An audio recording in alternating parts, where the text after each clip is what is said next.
Is it your Lordship's pleasure this amendment be withdrawn? Amendment by leave withdrawn. Amendment 147, not moved. The question is that Schedule 4 be the fourth schedule of the bill. As many as without opinion say content.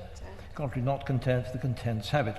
Clause 19, Amendment 148, Lord Markham not moved. 149, Lord Markham not moved. The question is that Clause 19 stand part of the bill. As many as are without opinion will say content. Contrary not content, the contents have it. Clause 20, the question is that Clause 20 stand part of the bill. As many as are without opinion will say content. Contrary not content, the contents have it.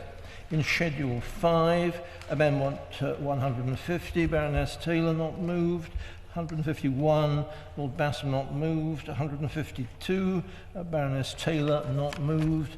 153, Lord Mann not moved. 154, Baroness Jones, already debated. Amendment 155, Baroness Fox of Buckley. My Lords, I asked for this amendment to be degrouped because I wanted to ensure that the issue of equality, diversity and inclusion reporting in the bill was treated separately and as an important issue in its own right. And I thought that that was a mirror of the way the government had treated the same topic, because the original bill that the Conservative Party had put forward, I had real problems when they were in government. I was ready to oppose it in a fairly limited way. When it came back with the new government, things had been added, and one of the announcements that was made by the government was the importance of adding in EDI, equality, diversity and inclusion, and that they were bolstering that in the bill. And immediately I became concerned. As we have all noticed, we have discussed it quite a lot already, but there's always more to say. So here we go. I actually want to establish something, which is, I think it's admirable that corporations and institutions, and in fact football clubs, are today keen to try and make themselves more welcoming places for minorities and for everyone. And they should, of course, not employ any discriminatory practices that prevent people from being able to participate equally, in this instance, as fans or in employment or at any level in terms of staff or management or players. The only thing that should matter is merit rather than prejudice. That should be the key principle.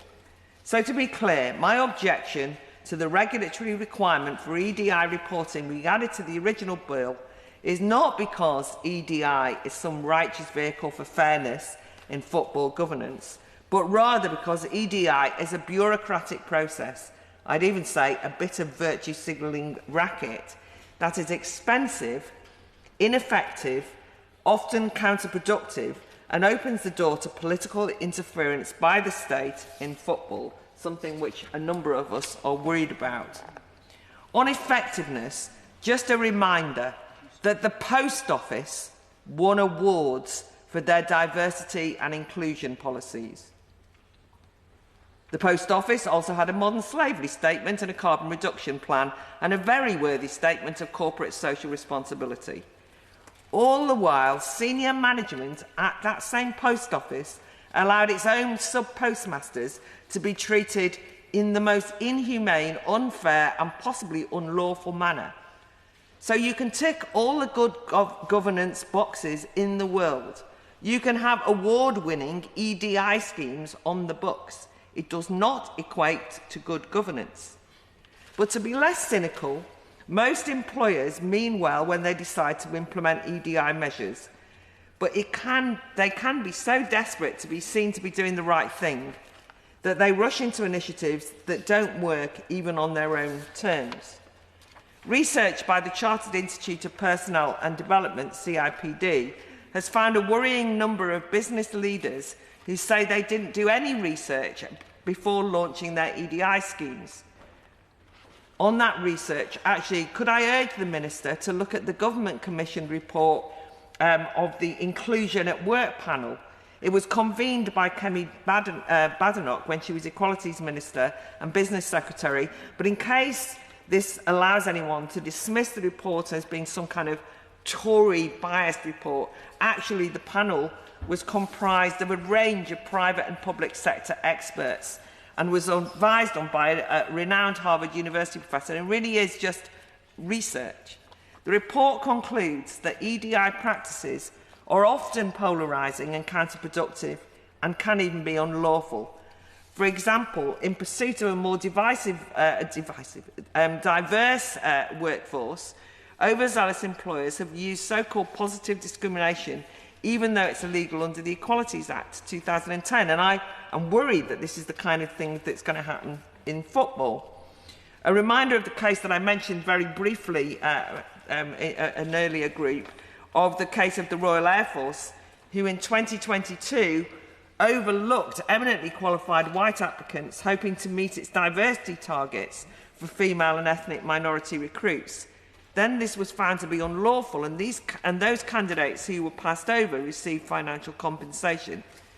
And can I also remind the House of Lindsay Smith, who was reported to the police, a victim of surveillance, barred by her beloved Newcastle United Football Club for holding illegal views, expressing them not at a football ground but on social media, and her football club and the Premier League have disciplined her, and she's now banned from attending football. I mean, it's an atrocious case. I also want to draw attention to a compelling new study released by Rutgers University that has found that EDI training often sows divisions and resentment in organisations. That EDI practices can lead to perceptions of prejudice where none objectively exist. Because by, for example, prioritising EDI schemes and then sending employers on endless training sessions and workshops and telling them they are, depending on their race, sex, disability or whatever, that they are either victims or oppressors, guess what? This fosters and exacerbates conflicts and resentments. So what is heralded as an effective solution to bigotry and prejudice instead seems to be actually fueling the very problems that its advocates claim to want to solve. So therefore, could I ask the Minister to pause, really pause and think before adding this into the bill, to avoid opening up a hornet's nest of division into football clubs?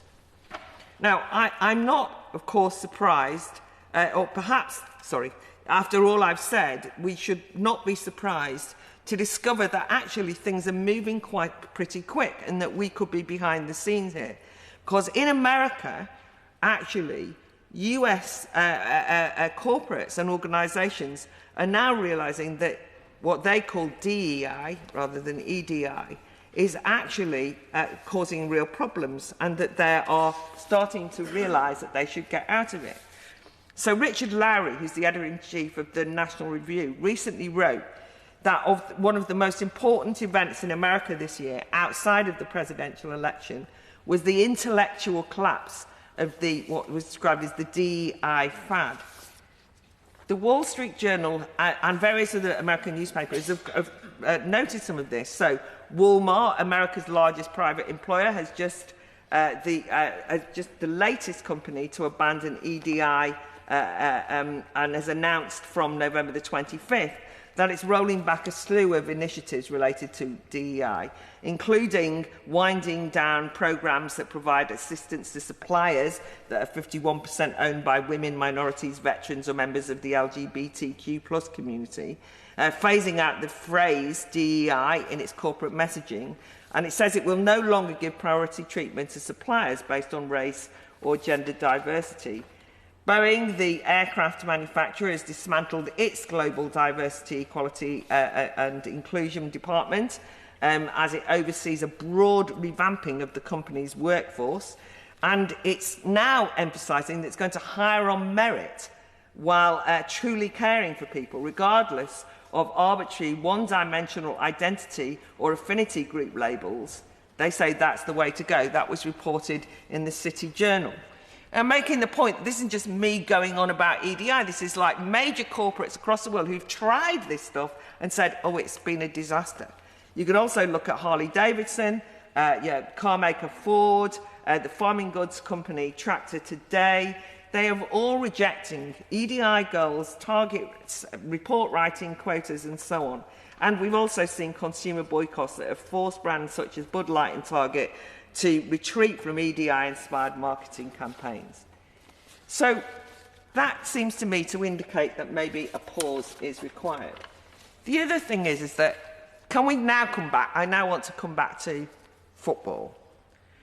EDI, I'm glad that you agree, but football can learn from other people, and as we're importing into football EDI from the corporate sector and from the university sector, we should see where it's been a disaster there before we impose it on football. Anyway, most people in football, for obvious reasons, are not experts in EDI. You can imagine a situation where a football team is basically told that the regulator could actually punish them if they do not live up to EDI requirements as stipulated in this bill. That they will do, which is what every organisation does in this situation, think is, we don't know anything about critical race theory, we don't know anything about decolonisation, we don't understand this stuff, so what should we do? So they, of course, outsource the work to the experts who know. Third-party outsiders are brought in-house, and they then are these kind of professionals who know all about EDI. But those professionals are not necessarily motivated by fair-minded, pragmatic goals. They're often activists, individuals or organisations committed to what I consider to be a political ideology, something like critical race theory.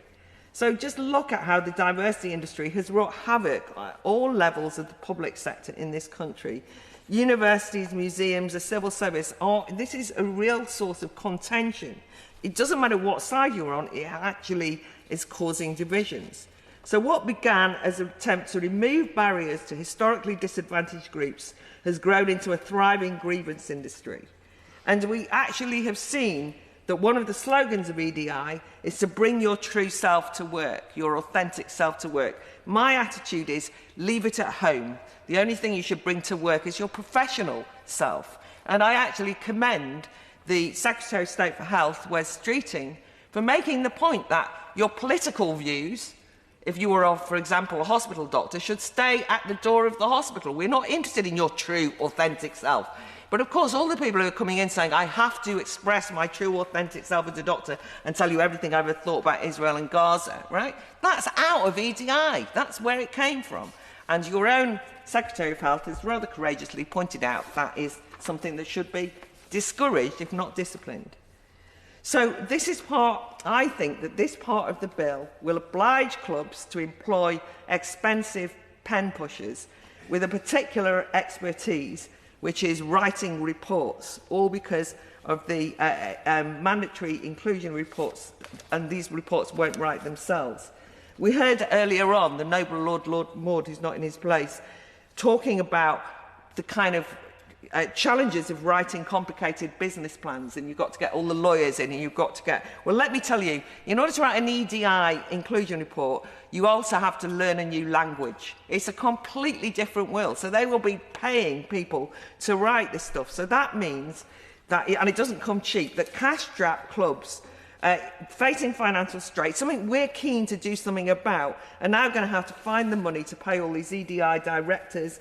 And by the way, the Assistant Director of Community Services of EDI in one local council is earning £1,300. They're not cheap, these guys. But which council was that person working for? Oh, Birmingham, that's gone bankrupt, right? This is what happens. You can waste money when you haven't got, and your priorities can get completely distorted.